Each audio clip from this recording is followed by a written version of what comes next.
right, Bladnoch, Lowland Distillery. It was the kind of silent, small, lesser known of the three Lowland distilleries until, frankly, not too long ago. Bladnoch Distillery has a history to it, and we'll get to that a little bit later in the tasting. But what's kind of worth knowing about it is that for most of the 90s and 2000s, it was kind of, under the radar. I knew about it. I tried some releases from it. I made my first trip to visit Bladnoch in roughly 2008. I'd heard about this guy by the last name Armstrong, who owned it, who was Raymond Armstrong, who was a bit of a character. He was from Northern Ireland. I just saw Kevin joined us there, so I better let him in. Welcome, Kevin. We'll just fire the order in the chat there again, just so you've got it as well. Bladnoch Distillery was owned by Diageo until I believe the early 90s, something like that. And then this businessman from Northern Ireland, Raymond Armstrong, bought it. But the terms he bought it on were really bizarre. At first, when he bought it, he bought the distillery in the stocks. But one of the terms in the contracts was that he couldn't actually produce any whiskey.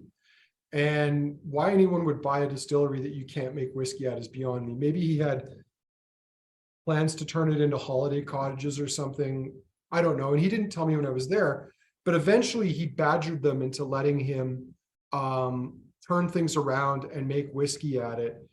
And then he proceeded to not make very much whiskey, like, Daft Mill or smaller levels of whiskey, like 20,000 liters a year, some years none at all. A lot of it was put into really tired old casks, which doesn't sound great unless you're going to leave it for a long period of time, in which case it can actually be quite beneficial. Others were put into insanely overactive, often sulfured sherry casks. And it was really eye-opening to go there and meet him. And there was himself and literally this one other man running the distillery. And it just seemed to be a bit of a dog and pony show, if I'm being completely blunt. We tried to bring some in, it never really panned out. And eventually he kind of went bust. He had to sell it off, and it was bought by an Australian businessman. I believe the guy's name is David Pryor. It doesn't matter, we'll circle back to that again in a minute. But he set about reviving the distillery. He hired one of Macallan's distillers to run the distillery for him, to really kick things up a notch. They invested a lot in refurbishing the distillery, properly equipping it, purchasing proper casks. And they have this ex-Macallan guy, this ex-distiller blender from Macallan now on board to help bring the whiskey up to a standard that this guy wanted to see. So it's kind of a cool story. It's a beautiful distillery. It's in the southwest corner of Scotland, in an area called Dumfries and Galloway. Absolutely beautiful. It's right next to a little village called Wigton. And Wigton is famous as being Scotland's book town. I don't remember exactly why. It's a random bit of fact, but it is a notable place. And the one and only time I did make a trek down there, it was 30 degrees and sunny, which is not something you find in most of Scotland, but absolutely stunning spot. And was impressed with some of the whiskeys that we tried in the tasting I did 2 years ago. These releases now that we're trying, with the exception of the first one where we're starting off, are all the 2021 releases. And yeah, it is a hella interesting distillery. And when it's good, Bladnoch can be absolutely stunning. And if you want proof of that, you just have to wait a few months. We've got a 1988 Bladnoch cask coming that is insanely gorgeous, bottled by Gordon MacPhail. But you're going to have to wait till we get to that. So anyway, here we go. Let's give these whiskeys a whirl, starting with the Bladnoch 10-year-old. Just going to pull up our site here. And, oh, Evan, I think you might have used the wrong file format for that photo. Well, it's showing on mine now. Oh, okay. Here, Maybe just give it a refresh. So the link that I just put in there has a link to all the Bladnochs in this tasting oh, there you go. as well. And you know what it could be also is one of those stupid cookie settings where, yeah, it's showing me a weird image thingamajig. Okay, I'll re-upload it. Yeah. My Anyway. image is fine from this side. Well, I think it's because I was looking at Evan, you might need to share your screen for this one. Sure. I think it's because I was looking at the page on our site when it didn't have an image on it. Nevertheless, this was entirely matured next bourbon. It's been bottled at 46.7%. And this was a 2021 release of 10-year. And well, what do we get? There's a bit of a like little funkiness to this on the nose. Yeah, Kurt mentioned to watch for the cheesy notes on some of these, and it does make me go in that direction right away. It's like cheesy with icing sugar. It just smells creamy, like fruit. Very, very soft, quite floral. Kevin's throwing out melons and cantaloupe. There's definitely that really light, semi subtropical fruit tones. Interesting other little sidebar. They grew cantaloupes in Alberta a couple summers ago. I didn't think that was possible. Like open air, not in a greenhouse? Allegedly. Wow. Yeah. You definitely couldn't do it this week. It's got that sort of like cream cheese, almost cheesecakey cheese note on the palate as well. Well, it's like cream cheese icing on like a cake. And it even has that slightly kind of caramelized carrot sort of note in there too. Some nice cardamom, cinnamon spice, some nice hot cinnamon spice on the palate. Yeah, that's for a young single malt, it's tasty. I love the fact they bottled at 46% or higher, 46.7. So non-chill filtered, no added color. It's got a nice texture, a nice weight to it, even though it is very light and very delicate. Yeah, this is going back a few years, but most of my my limited Bladnoch experience has been through the Scotch Malt Whiskey Society. And it's been a while since we've seen one, but there was a while I was doing the tastings about 3 or 4 years ago, pre-COVID, where there were a few different bottlings that showed up mid-20s, usually refill hogshead, that tended to be super creamy with some spice notes and then something like creamy tropical notes on the finish that were quite good. Yeah, those were lovely bottles. Well, I mean, it goes to show you, I mean, a lot of people crave the sherry. They want dark sherry, they want color.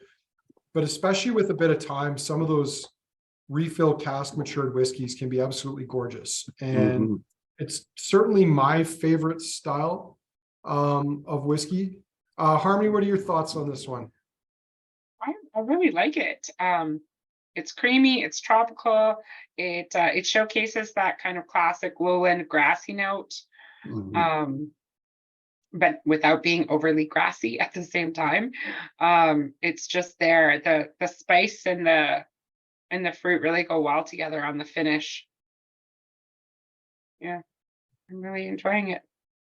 I'm curious to see how different the 11 is to the 10, like what 1 year does. Yeah, and to be fair, that's maybe a good trigger to make our way over on it, because I mean, if you're comparing apples to apples, it is effectively the same thing. It's straight bourbon cask. It's just a year older. But I mean, there's more going on than that. If you just look at them color wise, like there's definitely a lot more color in the 11 year than there is in the 10. So we'll see if it's in balance. Maybe it's not, but yeah, here, let's move over to do that. I'm just going to exit that for a second. Can you guys expand on fermentation times? Yeah, I'll be honest with Bladnoch. I'm sure that if you look at it on a historic level, the fermentation times are all over the map. I would imagine that with the new distillery, they're going to be not new, but with the new ownership of the distillery, they're going to be a lot more consistent. So that started in 2015. So really everything that we're trying here with, I think one exception, which we'll get to, everything in this lineup except for one was made in Raymond Armstrong's years or before. There might be a little bit, the Talia is the only one where it might have actually been made during Diageo's reign or a mix of casks, but most of this was the Raymond Armstrong years of production. So, you know, having met the guy, having been there, they were never particularly busy. I'm sure the fermentations went on the long side of things. They were definitely not trying to squeeze out production. Notice Jeffrey just joined us, or Gregory, sorry. Gregory, you're just joining us. We've just finished tasting the Bladnoch 10, and we are just moving on to the 11 year. So fire that in the chat, and here I'll also share my screen so you can see what the 11-year bottle looks like. It looks, well, the 10, which we didn't see, looks exactly like it, but it says 10 on it. It has a different vintage. On the nose on this one, we've stayed at, I believe, 46.7%. I guess that's going to be their trademark strength. That's the hottest new thing now for distilleries. Bottling above 46% is not to do 46, but to pick a random decimal above 46 to do your bottling and claim it's the perfect strength. 46.8 was taken, so they went one less. Exactly. Everyone's got to find their sweet spot. Hong, I saw you just joined us too. We just finished the 10. We're on to the 11. Although to be fair, we're kind of comparing them because they're both 100% ex-bourbon casks at the same strength. Curiously, I'm finding the 11 a little fruitier. Yeah. Oh yeah. I get like strawberry yogurt, like Pocky sticks on this. Strawberry yogurt hockey sticks. Is that a single thing, or is that two separate things? It's one thing. It's maybe this is a something yogurt dip breadstick essentially that are like really tiny and thin. A yogurt dip breadstick. I was going to say, that sounds like you just summarized my Saturdays with my boys. Is that how you get them to eat yogurt? Is you make it into hockey somehow? Yeah, no, it's it starts with hockey and usually finishes with yogurt before bedtime. So there you go. Yeah, it's really pretty. Definitely more like floral notes on this one for me than the first one. But it's very creamy, less cheesy, definitely more fruit notes. Yeah, yeah, it's a bit more decadent. I agree. It's still got a bit of that nice cheesy funk, but there's more like creme brulee, creme caramel, you know, custardy desserts sort of flavors on the palate. And I agree with that strawberry note's a good one. It's definitely like more red berry fruits than those melon or light citrus notes that we got with the first one. yeah, I agree. It's sort of like even into lychee and tapioca pudding for me. Yeah. So our Steve has commented in the comments that our website indicates that this is finished in a California red wine cask. Oh, So not the same as the 10. well, how about that? That's where those strawberry tones are coming from. Got to be that California wine note. Yeah. So how do you feel about it now, Andrew, now that you know it's a wine cask? Well, if it's well done for a wine cask. I mean, I don't think Kurt would have like got his back, like the hairs on the back of his neck up on this one. Yeah, it doesn't really go into red fruit for me on the palate. It does have a little bit of like a ripe but decent amounts of acidity orange note to it as well. I can see that. Yeah. It also explains the color, why I was so mesmerized by the difference in color. Obviously, that little bit of kick of finishing in the wine cask is going to give it a bit more color, and the spice, like it's a pepperier dark spice. Yeah. There's a touch of maybe astringence on the palate for me, especially as you swallow it. But I still wouldn't have pegged that as a wine cask. I think that was fairly delicately done. Yeah, no, it's quite pleasant. Yeah, for a wine cask style whiskey, I think it's quite well balanced. Mhm. Done. Yeah. So just a quick little bit of history on Bladnoch while we're sitting on that one, and before we get into the big gun, the Talia. It was 1817 when the distillery was established near the hamlet of Wigton, which I mentioned before, which is in Dumfries and Galloway. It was in the McClelland family until 1905, when it basically was shut down due to lack of sales. At that point, it was picked up by its first Irish owner. Some of you guys might remember there's an Irish brand that used to be available. I'm not sure if it still is, called Dunville's. There was that Dunville's PX blend, which the Dunville's blend that we would have sampled in 5-6 years ago was named after an old distiller from Belfast. And so it was 1911 that they picked up the distillery and ran it intermittently until 1937, when basically they sold it off to DCL. And Bladnoch didn't reopen until 56. It operated until 1983. And then Bell's, a subsidiary of Diageo's, took it over. And they ran it for a period, but closed it in 1993.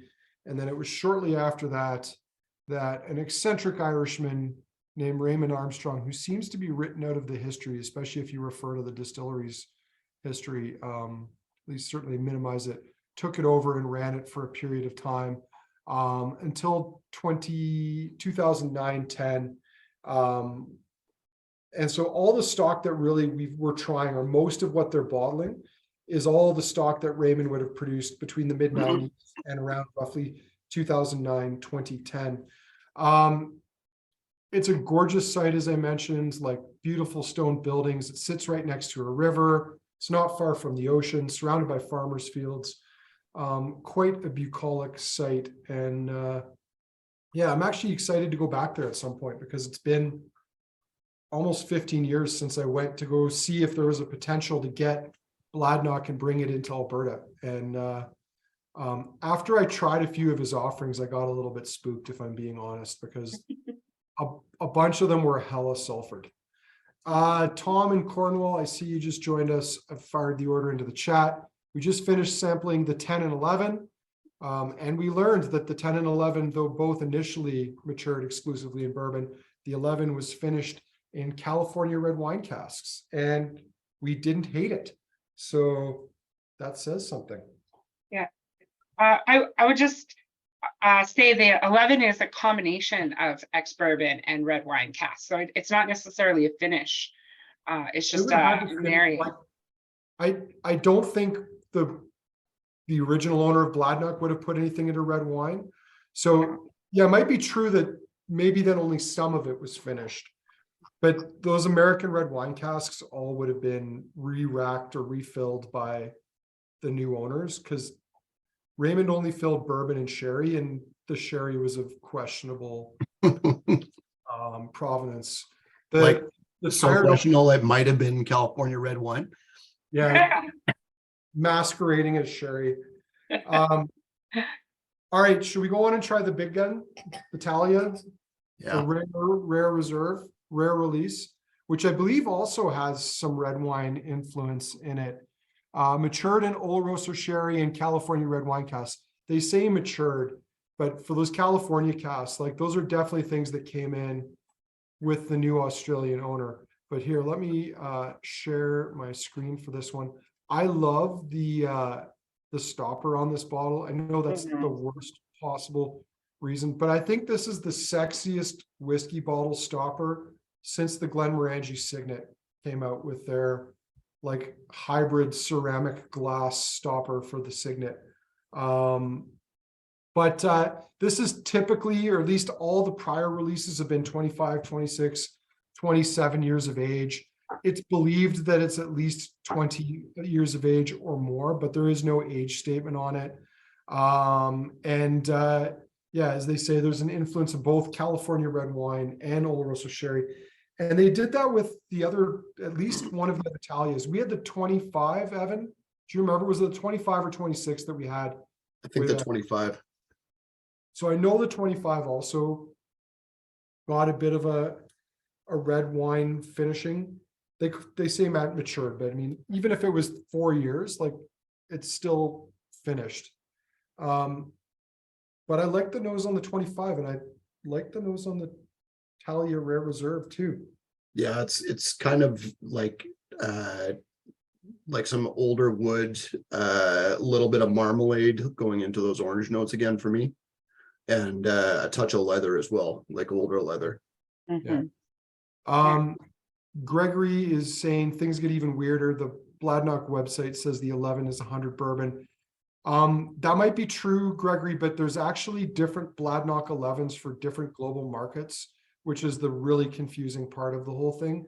Because I remember that when I was first setting these SKUs up and trying to put their descriptions online.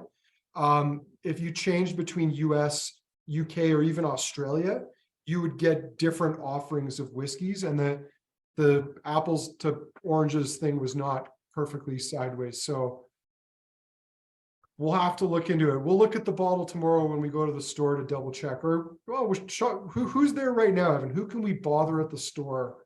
Look at the bottle, the back of the bottle of the 11-year-old, and tell us. Yeah, I think that'd be Sean or Sammy, maybe. Right. Sammy, but Sean's gone home. Yeah, that's right. All right, so someone going to text Sammy to fact check us here. Back to the Talia. Maybe it was the 25 was virgin oak. That I don't know that it was wine cask. I think it was partially finished in virgin oak. Regardless, So which bottling do you think we got? Was it the British version? I have no idea. We probably got whatever the Europeans got, because I think Bladnoch is coming to Canada via La Maison de Whiskey in France. That's what I figured. Yeah. Because the agent who imports it, basically everything he has is from La Maison de Whiskey. Harmony says big chocolate and coffee notes on the palate. To me, it's like brandy soaked cherries. Yeah. Big time. Those Swedish berries candies. Yeah, it's an old-fashioned whiskey, not because it's old, but because it noses and tastes like an old-fashioned. It's my mom's favorite jam. Those, like, I think they're German, the hero jams that, like, where they don't fully mash up the fruits, so you get like bits of whole fruit, which for me with ADD and having texture issues becomes like a bit of a turn off. I want it to be a consistent, jammy consistency, not chunky. Yeah. You just need to start spreading Jello on your toast. It sounds like, man. I'm opening old wounds here, I think.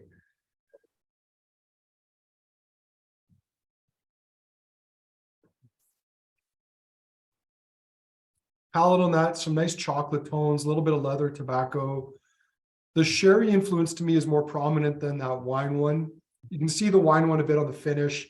Jujubes, a little bit peppery, kind of dry, spicy notes. Army, what do you get on the palate? It's definitely drying for me, like leaning into those leathery notes, but then you still get that dried fruit, like big dried raisins or dates and dried cherries. Yeah, there's a little bit of spiciness there for it on the palate, but it doesn't stay around very long. And I find that my mouth is just like salivating happily. Yeah. Just enjoying that one. Yeah. Yeah, I agree. It's not like cloying, and it's not like this thick syrupy PX or anything like that. Like it does have this refreshing quality, even with the fruit notes and the sweetness to it. It doesn't, just going from memory, it doesn't come across as aged or as mature as that Talia 25 release that we had. But it does seem to have a bit of a maturity to it. It's settled down nicely. What's the strength on it? It's 45.5. I'm not sure if it's cask strength or not. Again, I think that's something that we would have to do a bit more digging into. It is just as likely that they diluted it down to that. I'm not just trying to see if I can make it clear on the bottle whether it's cask strength or not. I feel like they would have bottled it at 46.7 if Mhm. they could have. Yeah, but yeah, no, it drinks well. I think it's a nice whiskey. Is it as good as the last release, the 25-year? I don't know. I'd have to try them side by side, but it's pleasant. There's nothing wrong with it. Mhm. Although someone might accuse me and has in the past of damning something with faint praise. So I like it. I think the one thing I don't like is I think they're clearly trying to target a specific audience by doing that sherry and wine cask finishing, where they want the color, they want those darker flavors. And I think the sad part about that is, having tried old Bladnoch, Mhm. hasn't been masked by like really strong, powerful wood. Like those beautiful tropical flavors are probably getting run roughshod over. Mhm. Yeah, That's it's what interesting. Sorry, go ahead. I was just gonna say that that's what excites me about our cask that's coming in. Though it has the flavor or the color, it Mhm. has those tropical fruit flavors that aren't completely dulled away by the sherry. Yeah. Should I offer a little teaser here for people? Yeah, you might as well. I think I have the label image for this one, or I might even have the bottle shot. Hold on a tick, as they say. Is it this one here? No, that's not it. I'm gonna find it, I promise. I know I had it in my folder just the other day. Well, while you're doing that, I just went back to the 10 just for kicks, and the cheesy note's still there. It reminds me of like pecorino cheese or something, where it's got that farmy funk, but it's not like a sharp cheddar or anything like that. I would say like it's like a bit of Comté with a side of honeycomb. Like Oh, that's a good fresh call. I honeycomb. could take Comté. Because there's definitely a nice honey sweetness to it. Hmm. So, all right, I'm going to share my screen here. I found the bottle image. This is something I did not think we would take, because being 33-year-old Bladnoch, and not inexpensive, I didn't think that we would be willing to roll the dice and take this as a Kensington exclusive cask. However, and I think this is one of the reasons why it's so good, there was only 53 bottles left in the cask. And that might be partly why this whiskey is so insanely tropical that's coming. But we won't talk price just yet, because it is a tad pricier than most of us would want. But it's absolutely gorgeous, and it's coming, I don't know, late spring, maybe in the summer, certainly before the fall. And it is absolutely gorgeous. Along with it, we've got a Ben Romick, 19-year-old Ben Romick cask. It was bottled like 2 or 3 weeks shy of being 20 years. That's coming as well. And it is another tropical fruit bomb. So we've got some cool and unusual stuff coming in the not too distant future. Oh, Jeff, that's your birth year. I forgot about that. How exciting. All right. Yeah, Evan, going back to that tenure,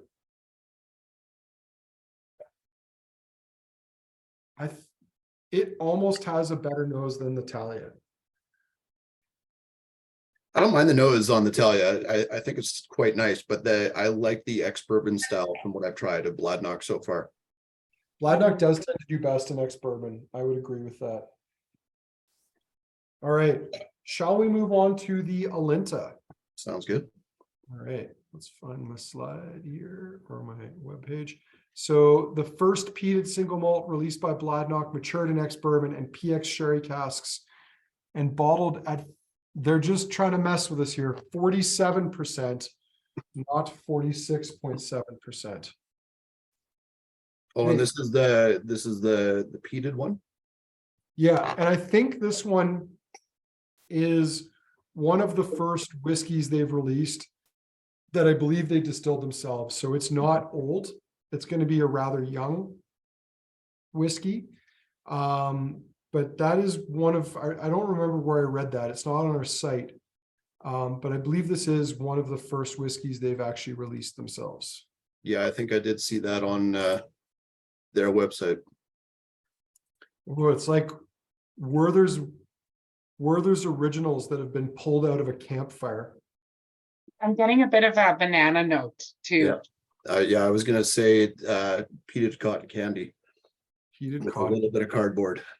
It How- reminds me how of do we- Loch Lomond. How do we try that? How do we get that?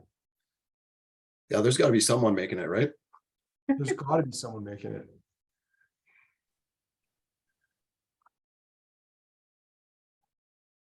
Just having a quick look here. The name Alinta takes its origin from indigenous Australian word, native in southeastern Australia. It means fire and flames. So there you go. Yeah.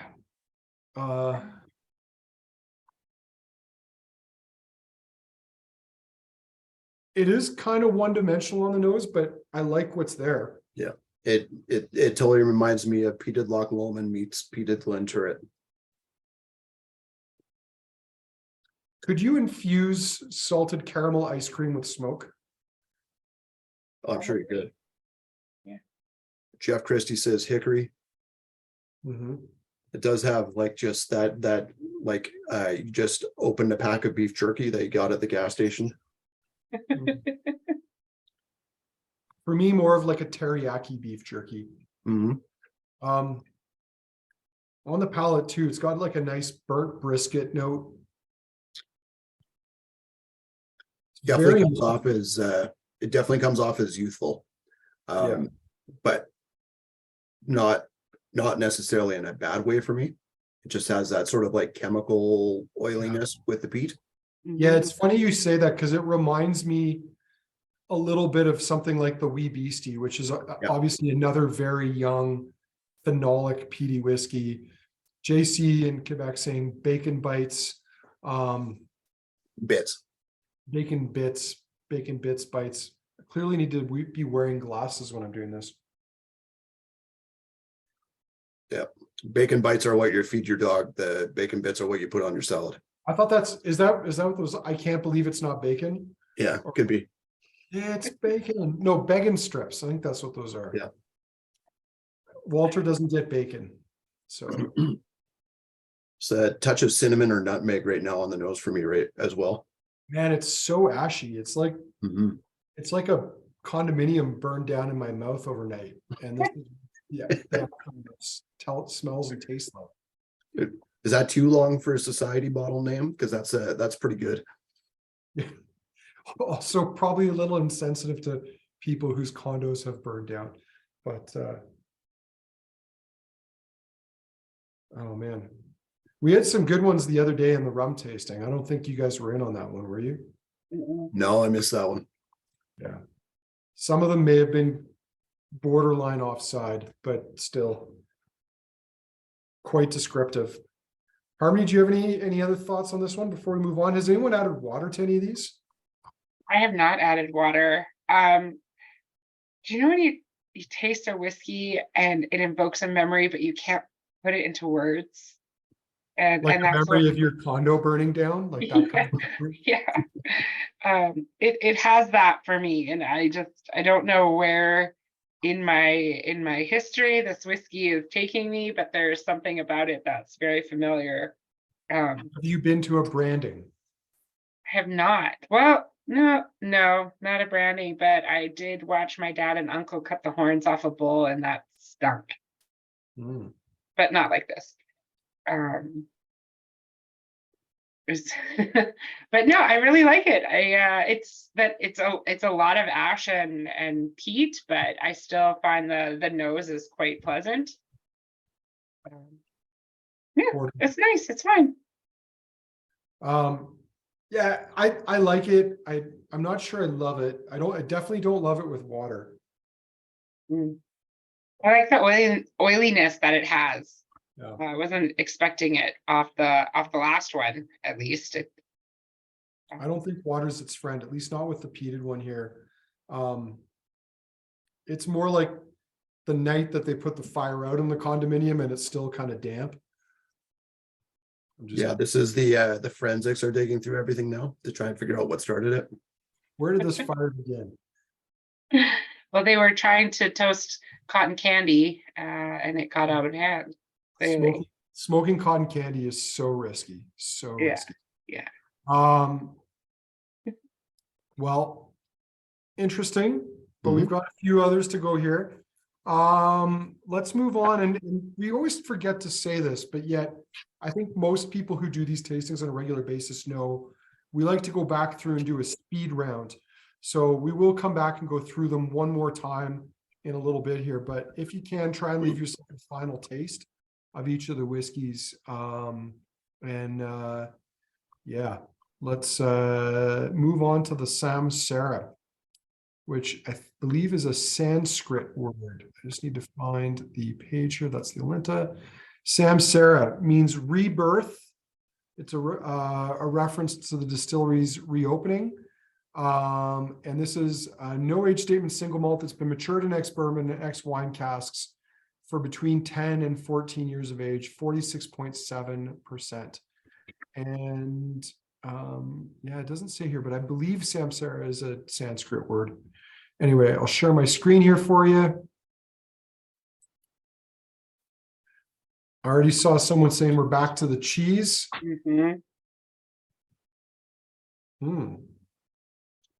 It's more of a Gouda this time, like a smoked Gouda.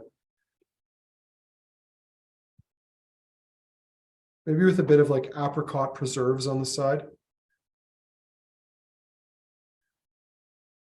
Are they smooth apricot preserves or are they chunky? Smooth. They did a good job of kind of blending and emulsifying them. Very good. Very good.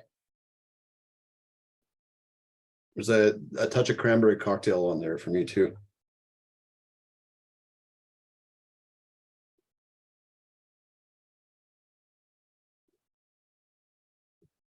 So we know they've used California X wine casks. I wonder if they've used like Australian wine casks, or if that's just too risky to deal with shipping them all that distance with the risk of them spoiling. Plus the whole hot climate thing. I was thinking that because I was kind of shocked that considering their owner's Australian that they wouldn't be using Aussie red wine casks. No, it's definitely not Bruichladdich level cheesy. But it's definitely got the funk, and that wine influence is subtle on this one. Still has a touch of that marmalade note again on the palate, which is cool. Yeah.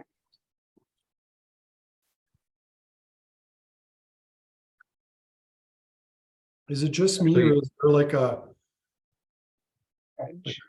faint cardboardy note to it on the palate, like a wet cardboard? The nose, it's getting an Orange Julius from Orange Julius right now for me. Like I didn't pick up cork taint on the nose, but there's something on the palate that is not jiving with me. It could also be the wine cask, to be honest.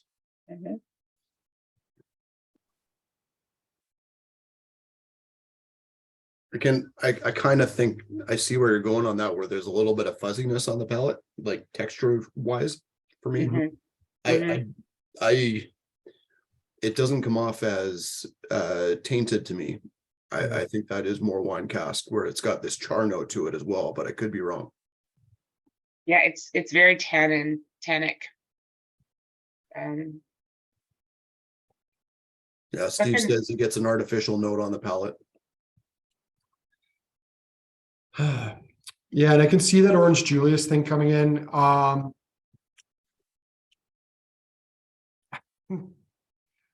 my God. A guy on YouTube who eats various cardboards.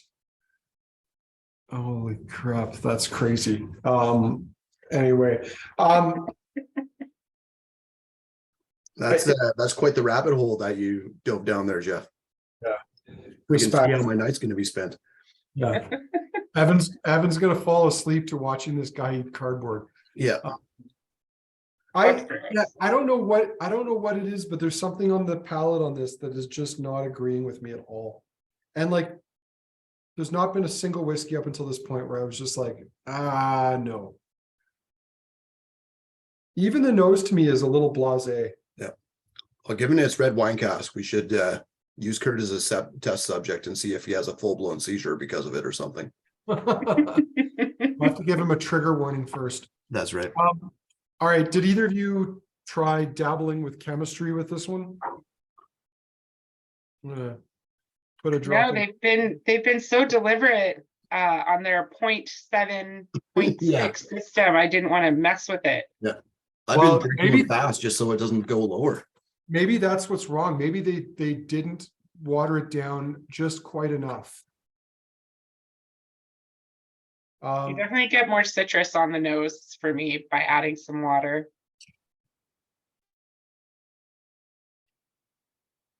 I hate to say it, but to me, it's just more it's even more cardboardy than before. Yeah. I don't know what it is. There's something about this one that I don't like. So anyway, they can't all be winners, I suppose. Everyone ready to move on to what's next? The 14-year Oloroso, which is curiously not as dark as the 19-year PX, but we'll see here. This one's got good reviews, or had good reviews at the time we set it up. And this is my first time trying it, so I'm keen to give this one a whirl. 2022 bottling, 14 years. Says matured in Oloroso casks. It might have been fully matured in Oloroso casks, but it smells.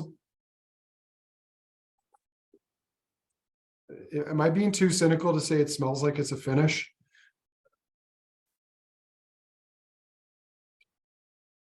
I got like Definitely.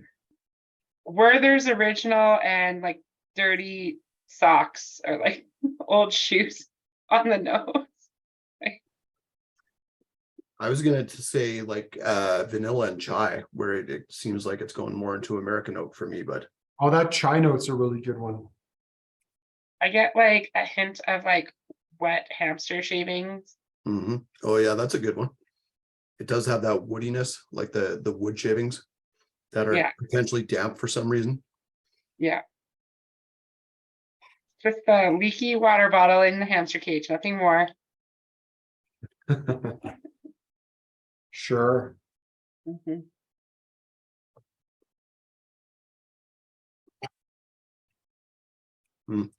The sherry does come off on the finish more and a bit on the palate, but I get more of it coming out after the swallow, even where it goes into the dried fruits and everything. But yeah, that doesn't seem like a full maturation. Well, I mean, if this is a batch bottling, like some of it could have been more active, some of it could have been less active. It's hard to say. It is also worth noting that the whiskey-based score for this whiskey has dropped by 4 points since we put this up on our website. So when I put it up on the website, it was at 88, and it is now down at, maybe not by drop, it's dropped by 3.38 points. It's not bad. Like the nose is kind of a one-dimensional sherry nose. You're not really getting any of those floral, delicate, fruity tones that you'd expect, or that we've seen in most of the other releases here. I almost feel like the distillate style is too light to really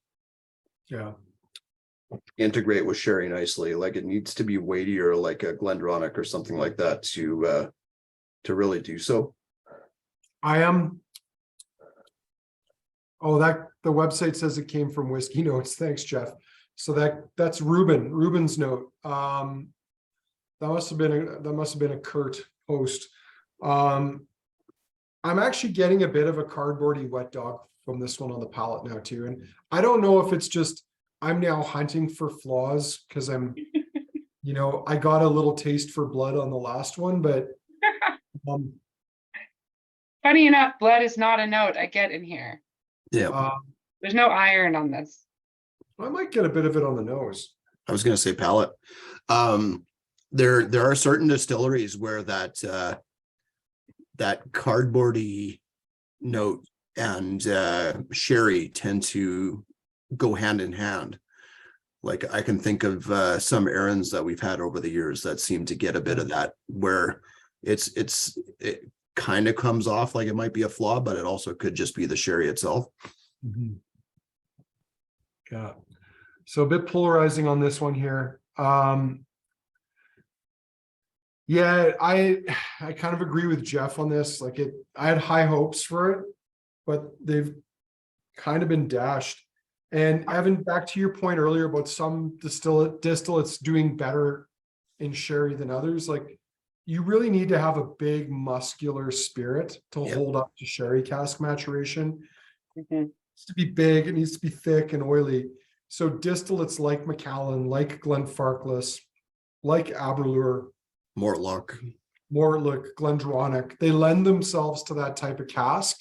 Whereas lighter whiskeys like this, even Auchentoshan, like I've often struggled with Auchentoshan and sherry, even when it's good, because you can't taste any of the distillery character anymore. It's just completely, you're basically drinking whiskey that's been flavored with sherry at that point.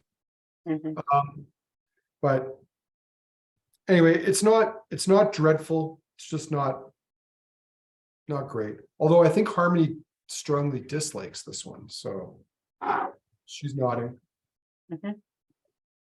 yeah, even more to like say. I think that personally I find the of the not just ex-bourbon or refill, I find the Talia to be far better.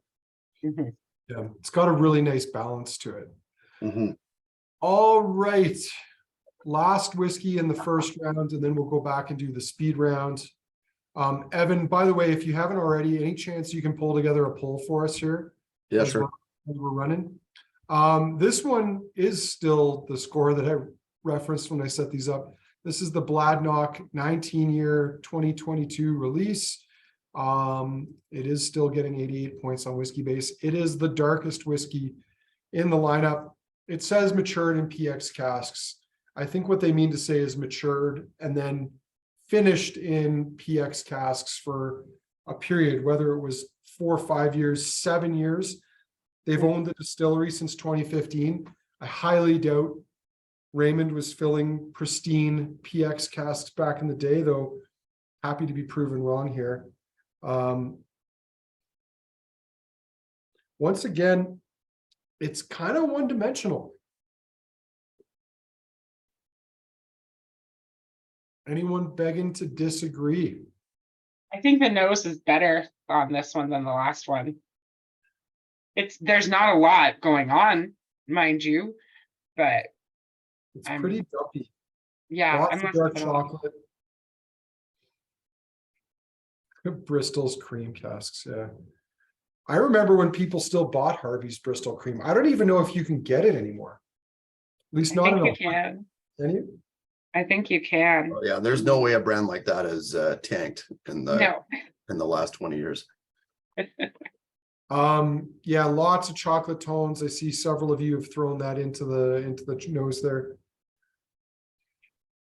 Like chocolate, the classic Christmas cake, maybe a bit of wet licorice.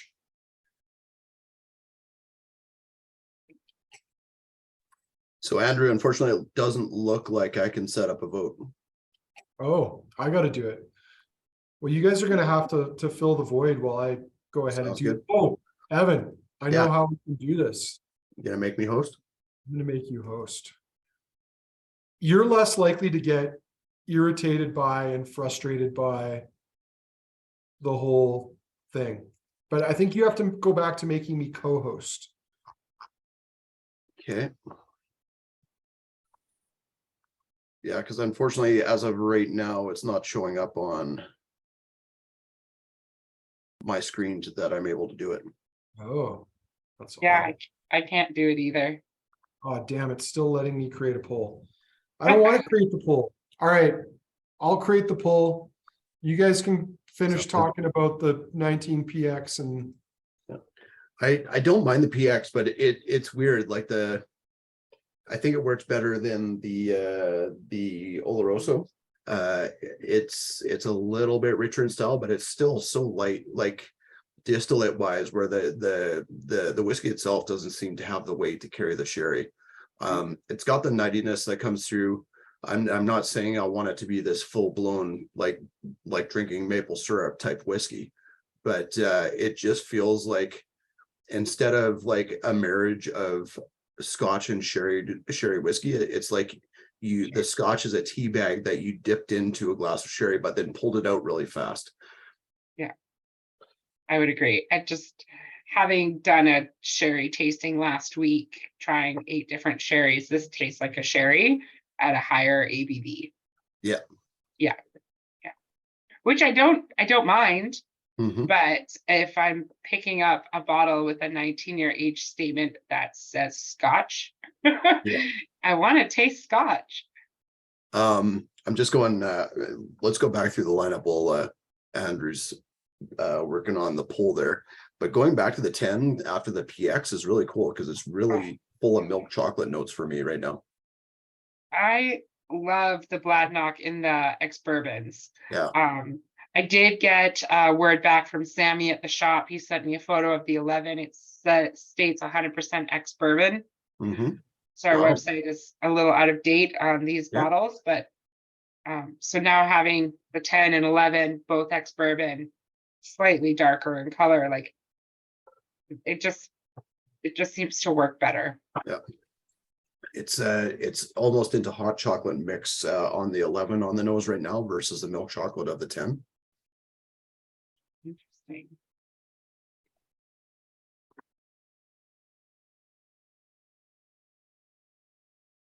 I don't know. Take away the hot chocolate for me. I'm getting marshmallows. Nice. Marshmallows in hot chocolate? Sure. Well, yeah.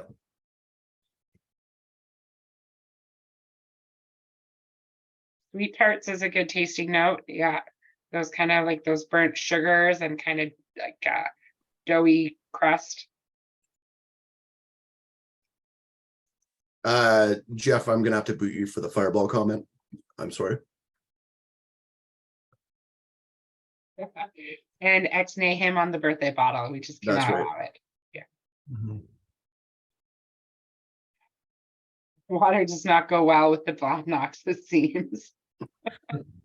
I won't let you suffer alone. I want to try it for myself. It's so hard to like. I'm generally spoiled at Kensington Wine Market, and with these tastings, we often spoil everybody that attends too, because a good probably 70% of our tastings are focused around high strength or cask strength whiskeys, and even going down to not to denigrate official bottlings or Bladnoch, but trying something at even 46 makes me think like I tend to like experimenting with water, but this is just so low already that it just feels like why. Mm-hmm. Yeah, don't do it. Don't do it. It becomes so spicy and hot. Which one did you try add water to? And yeah, it just cuts through all that candy, all the fruit and floral, and just becomes like prickly and astringently like. I should reintegrate if you give it some time, hopefully. It's got a nice like touch of like Nutella on the finish, I find. I don't know if I've ever had Nutella. I don't think so. I'm sorry, Rob. Shannon, I don't think I have. It's how Europeans give their children diabetes for breakfast. Well, it's diabetes or a hazelnut allergy, so they're trying to one of the two. One of them. Yeah. Two birds, one stone. Hey. I already know if my wife's listening, I'm going to get in trouble for that joke, but not trying to make fun of people with diabetes. It's terrible, but like seriously, you're feeding your children sugar for breakfast. Oh man, that's what cereal's for. Yeah, the amount of cereal and peanut butter we go through at my house. just to make sure that my kids eat something at breakfast is rather disappointing, I guess. But at least with peanut butter, you're getting like a fair amount of protein along with the sugar. With And Nutella, wax. you're just getting artificial chocolate and a bunch of other garbage Mhm. and a small amount of hazelnut flavoring. Lucky. Now, if there's Europeans taking part in this tasting, they're probably taking great umbrage to my comments, but that's okay. I can live with it. But they're also checking their insulin levels while they're offended, so it's okay. Wow. Their phones beeping at them. Yeah. So much for that lucrative European market that we keep on chasing. Yeah. Well, we can't ship to it, so That's right.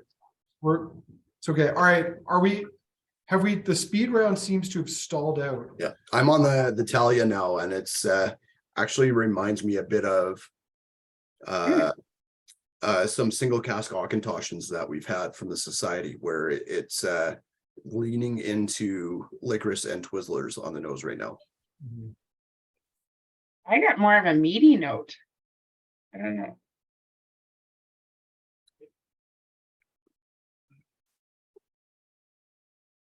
It's a nice bottle. Lots of nice flavors. Yeah, of the whiny ones, I think that's my favorite. I would like to have seen this a little more naked with a little less wine cask influence, but Mhm. it's a nice bottle. It's the only one I've finished so far of all my grams. The Alinta is full on bacon, iodized bacon bits right now. Oh, yeah. Oh yeah, By the fire. it's like going to a cheap buffet and they've got the That's bacon right. bits in the can, or Yeah. like the shaker. You can shake your bacon. Where bits out of you're it. trying to pretend you're having a Caesar salad, but it is mostly bacon bits that you're eating. And by bacon, you mean a small amount of pork fat that Yeah, is with a ton of covered salt. in MSG and salt. Yeah, that's the best kind of bacon bit. Oh man. Oh, it's so big. Yeah, like when you go to those old-fashioned restaurants and they have the baked potato cart, the little wheel that goes around. Yeah, It's got the bacon bits in it and the sour cream and Yeah. the cheese and the chives. And why they insist on putting that tiny spoon in the bacon bits, I have no idea. Because you're always like who more, are you fooling? Yeah, a little bit more. that's Yeah, right. one more Where's scoop. why Maybe did one you just give me a tiny little glob of butter? Like, Yeah. you need a lot of butter to make bacon or to make potatoes palatable. So You know the full on baked potato. If he knows the Alinta with the Samsara, you get the sour cream and chives at the same time. Not bad. I might actually say maybe more the 10. Oh, Evan, I think it's more the 10 and the Alinta. You get a lot Yeah, of I see citrus that. on the 10. Now I want a baked potato. Hmm. I would love to see that whiskey in like 5 more years. Yeah. Yeah. I think it has a lot of promise, and I hope they keep it primarily in ex-bourbon, because I think it'll show Yeah, really well. the Samsara just seems very, very muted.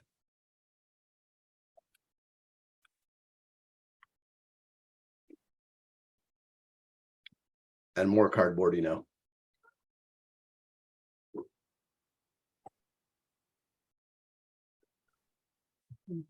Oh man, so much cardboard. It's like cardboard that's been in your garage for like an entire winter, and all those freeze thaws allowed moisture to like build up, then thaw out, then build up, then thaw out. Plus a little bit of exhaust. I wish we still have this bottle, because I would love Sean's opinion on whether or not it's corked. Yeah. Because I actually think it's corked. Interesting. It's I was getting it on the Samsara after, and I do get a bit of that on the nose now, where it seems to be more to the It's the Samsara that I think is corked. Oh, pardon me, because I'm on trying that nose in the Oloroso now too, and I get a touch of it. TCA. For those who don't know, like cork taint is a bacteria that can naturally affect cork. I mean, cork is like a bark lining of trees that grow in Portugal. And it's more of a problem in wine, like you can really spoil wine. Wines with natural corks, on average, like 1 out of every 12 bottles that should in theory be corked. Some brands more than others. And most people don't realize it. They just drink bad wine and they're like, wow, that wine wasn't great. And often it's the cork. But I mean, I don't even remember with these, if these bottles have natural cork or if they're like one of those semi. I think they do have a cork. Yeah, my guess is based on the weight of those hefty cork tops there, or bottle tops, they're probably using natural cork as well. They should just make it into a screw cap. But yeah, the 14 tastes corky too. I think it's the sherry. It might be the sherry. Sherry. Well, regardless, I hope there are people that disagree with me on these and really love them, but like neither of these whiskeys are going home for me. They're not even getting to base. Yeah. So yeah, if we are ever offered a single cask from Bladnoch, I think we'd be asking for all ex-bourbon. A vinegar cask. All right, the 19.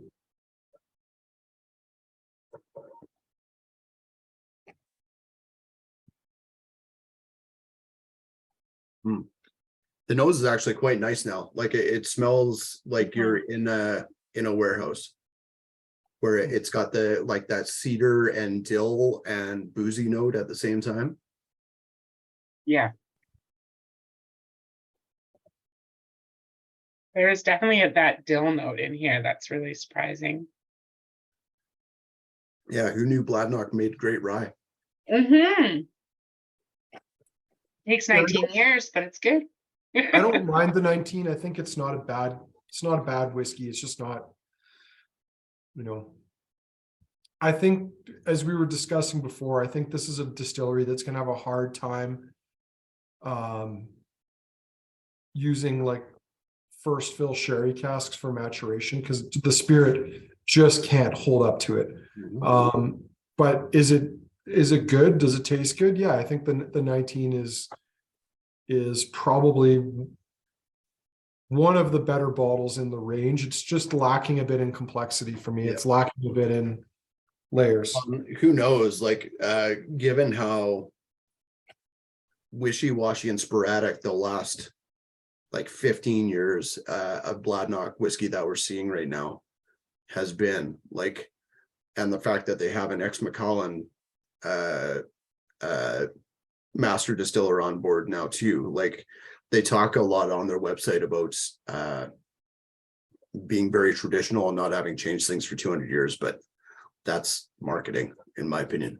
Oh, sure. They're doing peated whiskey, and they probably did do peated whiskey like if you go back 200 years ago, because everybody did. So stuff has definitely changed over time. But I did want to share, if I can find this. There we go. This talks, at least on their website, if you about what they're doing when it comes to volume and stuff like that. So 69% new make strength means they're not really cutting it down to 63, which is interesting, or 63 and a half.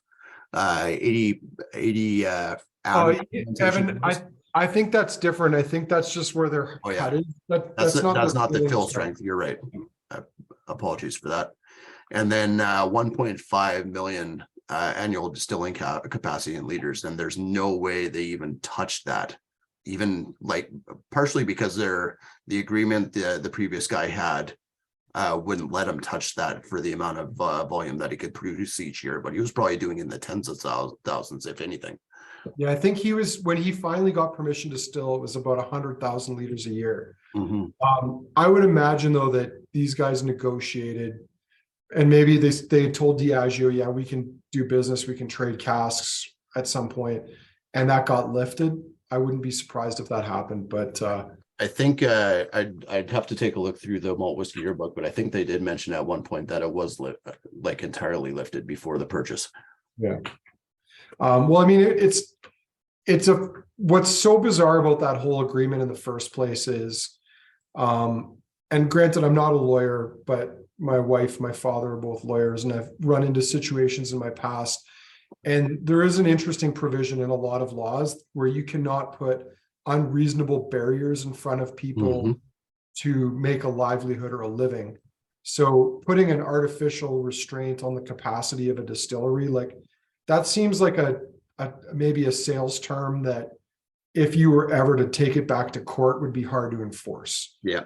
But regardless, yeah, I think the legalese that you're looking for is that would be a dick move. yeah, it is a dick move, but as with many dick moves and a good lawyer, they can be removed. Yeah, Bladnoch's an interesting distillery. It's interesting they talk about being super traditional. I mean, I'm sure in Raymond's way, when Raymond Armstrong was running it, it was very traditional because he didn't upgrade anything. Like, he didn't, make a lot of changes. Evan, you'll remember, like, we've seen some bottles from his son's company. His son owns a brokerage called Whiskey Broker. And Oh, yeah. his son's actually been incredibly successful in brokering casks to independent bottlers, doing a little bit of his own cask storage. He's made quite a going business. But his son is so frugal when he does his own bottlings or when he does bottlings for people, he literally prints labels for whiskey bottles on inkjet printers. And the thing about inkjet printed labels is they bleed if they get wounded. And everyone knows when you got a bottle of whiskey, one of the first things that happens after the first or second pour is like a little trail of whiskey will fall down the bottle. And if it gets onto inkjet labels, it's just going to bleed ink labels. It's like when I wear makeup and then I start crying, just the stream of tears down my face. Yeah. Evan, we have to tell Evan to check his mascara several.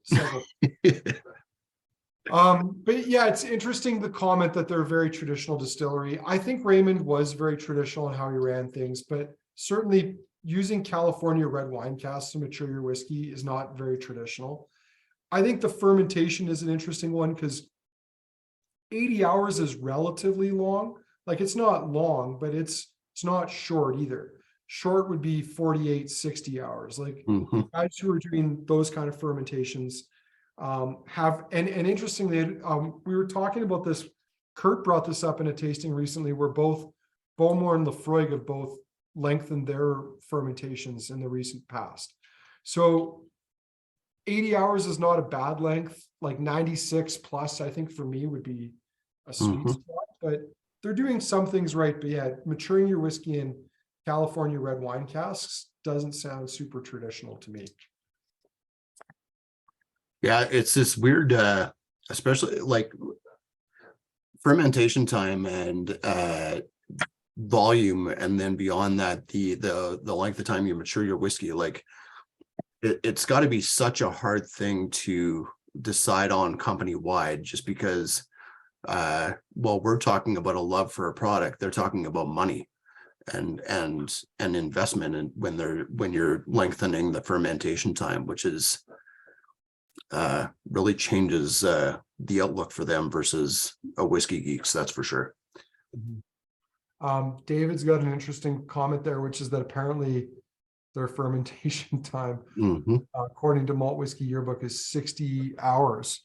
I'm just trying to see, granted this information is now several years old, but I'm just checking. Evan, the filling strength is 63.4 according to scotchwhiskey.com, which admittedly is a little old now. There's they have no reference here to how long their fermentation time is. So who knows, maybe they did shorten it to try to squeeze out a bit more production. That might be the McAllen guy coming on board. That's right. Like, we can pump more juice through this place. Yeah. Let me show you the Edrington way. Yeah. We got to get ourselves some seasoned American oak sherry casks and just go to town, guys. All right. I'm going to launch the polls here. I think Kevin's already told us his favorite, but we'll let everybody do it now. The poll is live if you want to vote for your two favorite whiskeys tonight.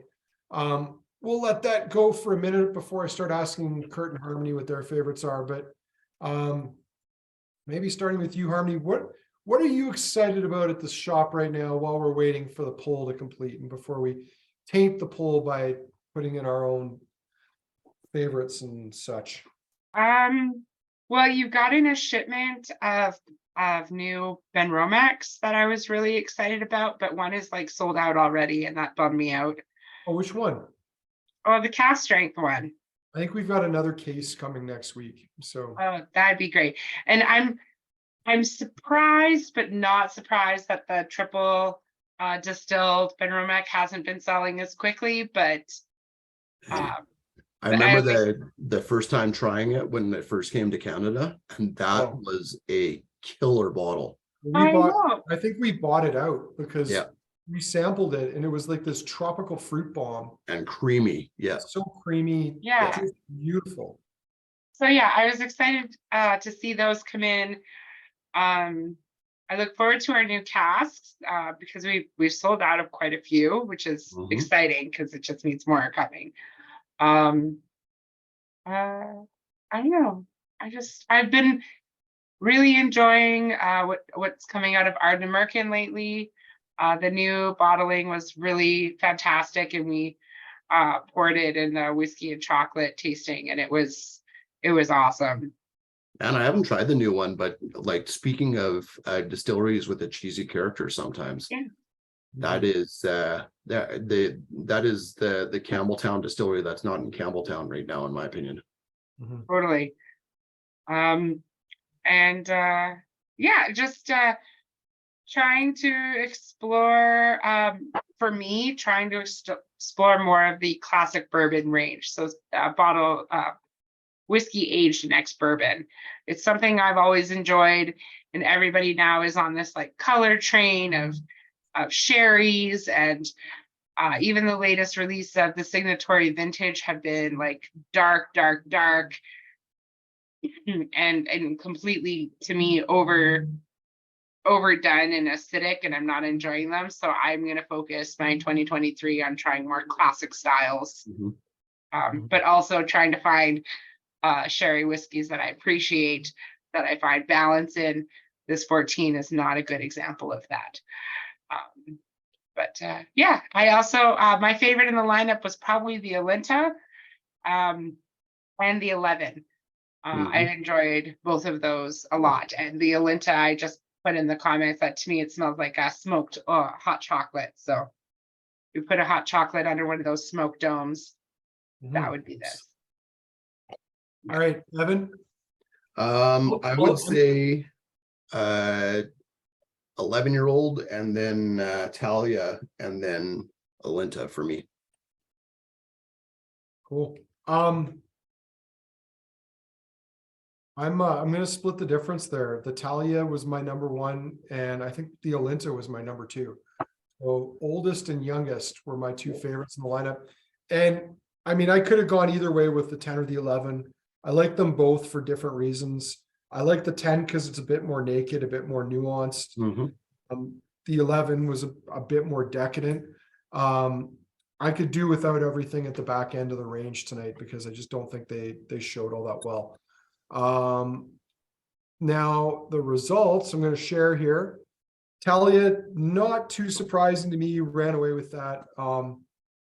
It is the priciest, the oldest bottle in that range, and I do think it is a good whiskey, but nice to see that the 11, the Alinta, the 10, and the 19 all got some votes.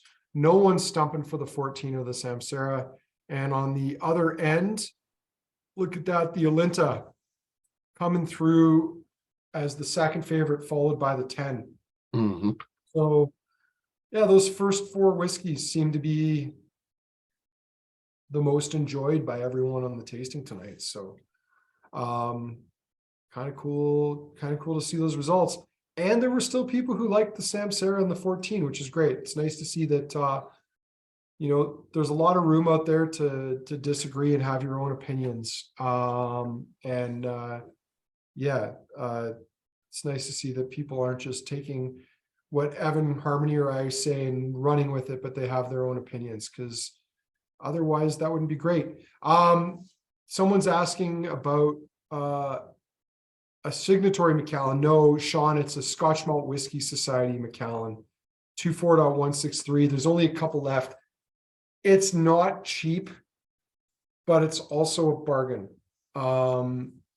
It's $3,000 for a 31-year-old Macallan, which I know for most people is an eye-watering amount of money. But the 30-year-old distillery bottling that's at 43% is almost 3 times the price this year.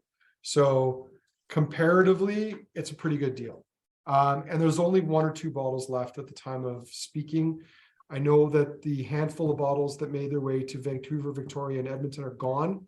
So we've got the last couple of bottles in Canada, and Harmony's saying there's 1 bottle left, which I was also potentially eyeing up for a tasting. So I suppose we better make a decision on that.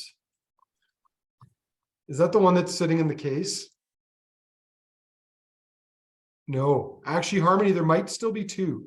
So there's still a potential for 1 more buyer and for the tasting. So Oh, I was gonna say that would be great. Otherwise, it'll likely be sold tonight, and then we will have our answer for our next tasting, whether or not it will be poured. but it's a good bottle. It's so good. It's not a gimmick. Yeah. I know it's weird because it was matured in sherry and then finished in sherry, but it works. It was matured, I believe, in Oloroso, finished in PX. I had a chance to try it in Glasgow last spring. I then tried it again when Kelly opened one in the store, and it's good. Is it in everyone's wheelhouse price wise? No, but it's 31-year-old Macallan and it's good. So Jeff's waiting till tomorrow for the Ukraine donation. That's very, very noble, Jeff. You're probably safe on that one, but I guess you can never be too sure about that. Harmony, Evan, anything we should mention before we wrap? No, I don't think so. Like, keep an eye on where our whiskey wall is moving to, and watch the shots on that. The whiskey staff did a ton of work on that today while I essentially watched or hid in the back. So I did help Harmony with the American whiskey and the bourbon a little bit, and the wall looks really cool once we get the lighting and stuff in there too. It's going to be pretty neat. Yeah, there's not enough room, unfortunately. The wall was full when I left, the cabinets were full when I left, and we still probably had about 80 bottles that needed to go out. But it's great. It's not a bad problem to have as a whiskey retailer. So yeah, that's just Murphy's Law. Like it looked like it was going to be bigger, but we have so much whiskey that we'll never be able. We'll fill any space you give us, essentially.